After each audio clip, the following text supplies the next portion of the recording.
It was during the pandemic, and we all started to think about how nature was increasingly playing a more important role in our lives. Being stuck inside, it made us really think about, like, yes, we are all connected. We all are part of this bigger living system. That's how we started to come up with this idea of energy and creation and how we're all interconnected. I think the whole impetus for us was to do something we haven't done before. All of us, all the ambassadors basically went in and learned new techniques for this project. And that was the point. That was the point, was to be uncomfortable.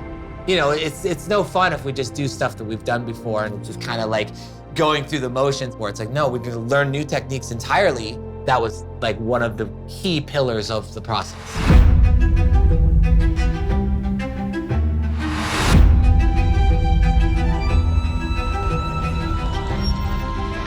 We had all these different mediums and all these different types of artists come together to create a single project. We didn't even know how that was going to be possible. It sounds so overwhelming because you're just like, how are we going to make this work? We looked at how diverse we are individually, and we wanted to use that as a benefit.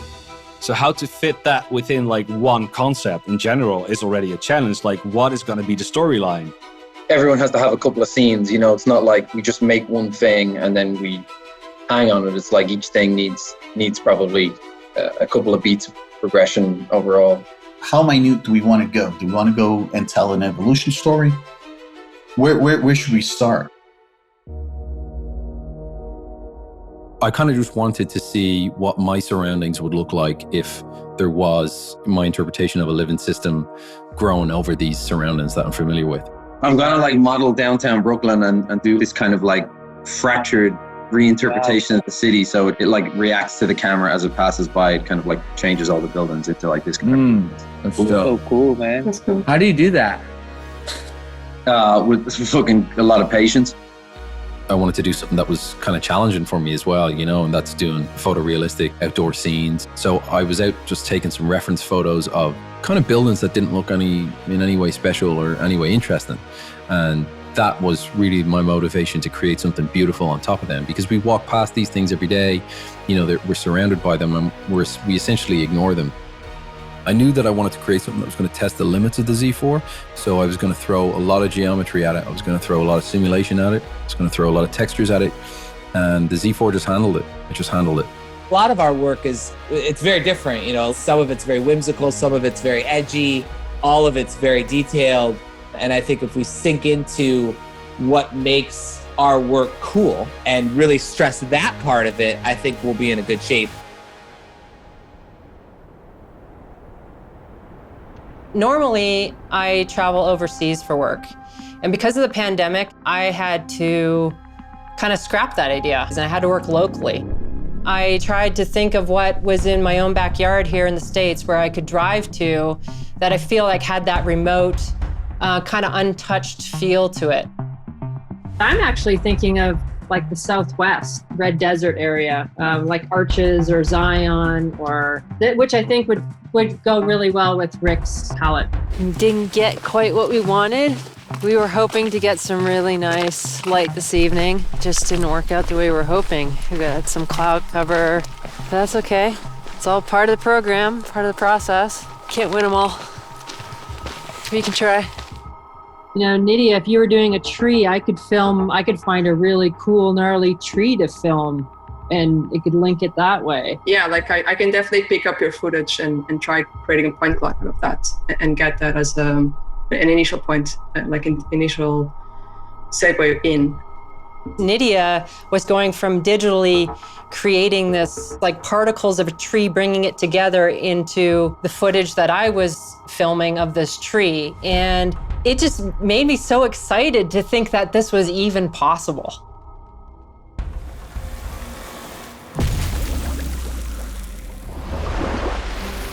I really want to try something a bit outside of my comfort zone, tracking and point cloud and 3D scanning, like understanding what I needed to get as well from Jody. I needed to kind of explain to her what I needed in order for the software to get me the 3D model of it. So she's using a drone. Okay, does it need to rotate around the tree? Should she go like different angles? Now, how do I put that in? Now put that to points.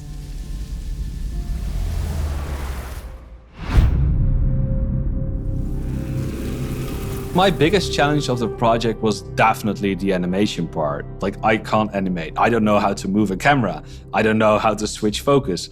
And this was the moment that I was like, okay, Rik, dive into this and learn something from it. I wanted to do it like in an organic way, the growth, like the color transitions, the way it all worked, that I based it all off like a painted canvas I did. And I photographed that. I took it to Photoshop and kind of like played like, okay, how am I gonna make this painting, let's say like a natural toned landscape? And how do I get this painting to like a colorful flower bed like Shane has? The idea is like you see this sort of like microscopical beings floating, and somehow they are part of some sort of like bigger entity in a way. And yeah, that's kind of like how it opens up. Creating in VR as an experience is super fun because you are in this virtual world and you are able to have a complete control over scale of whatever you're building and so much detail. And it feels very natural. I feel like it's nice to see a tool that it's trying to get closer to a human rather than make the human get closer to a machine. This is a casting of my little characters. They're gonna be appearing very small, and they are just gonna be flying around. Probably Shane and Nidia and Rik gonna be asking you a few questions regarding cameras. And I was gonna say as well, if you need any help in Cine 4D, you know. I was gonna say, if anyone asked me to do this, I would never take this on. I think this is the most ambitious thing possible. So well done.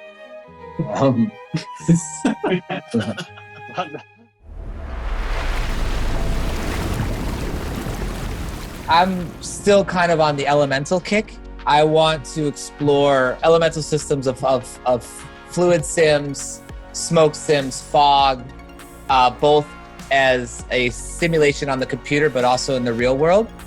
It's my twist on the elements. I had an idea of what I wanted to make, and I didn't know how to make it.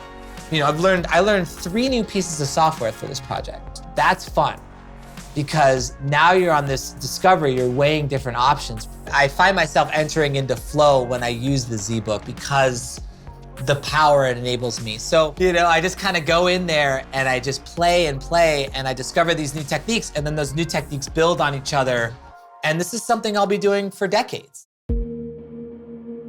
I hope people after watching this will really see the power in collaboration, because it really is amazing what you can create when you collaborate with different, not even people with the same medium, but with different mediums, and just kind of push your own creative barriers of what you think is possible.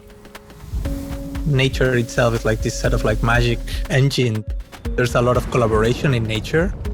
The living system is this current of energy. And it's like the creative process is also a current of energy. And the fact that we all share the same molecules and the same atoms, you know, as the stars, the mountains, the clouds, we're all the same. You know, when you're collaborating, it's really not just about the artist or the designer that's involved. You know, it's a true collaboration. And as a group, we all kind of culminated into this living system. I ended up working up a sketch, and I presented it to the group. You know, this whole kind of vector freestyle behind the scenes. You know, when you vector freestyle, you're honed in, you're focused. My goal with a movie poster is to totally become a beneficial part of the personality of that movie.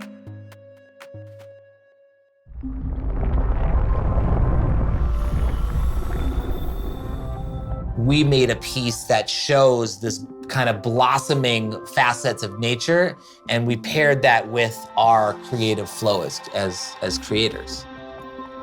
If I would do this again, I don't think I'll change anything.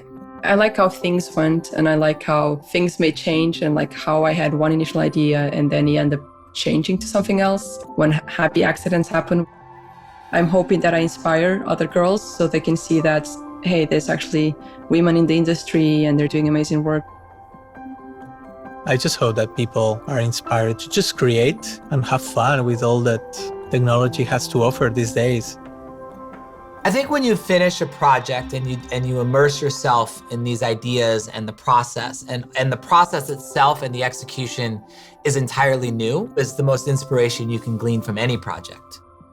You kind of raise more questions than answers. You provoke yourself more than you appease yourself. The breakthrough is never ending. The breakthrough has just begun.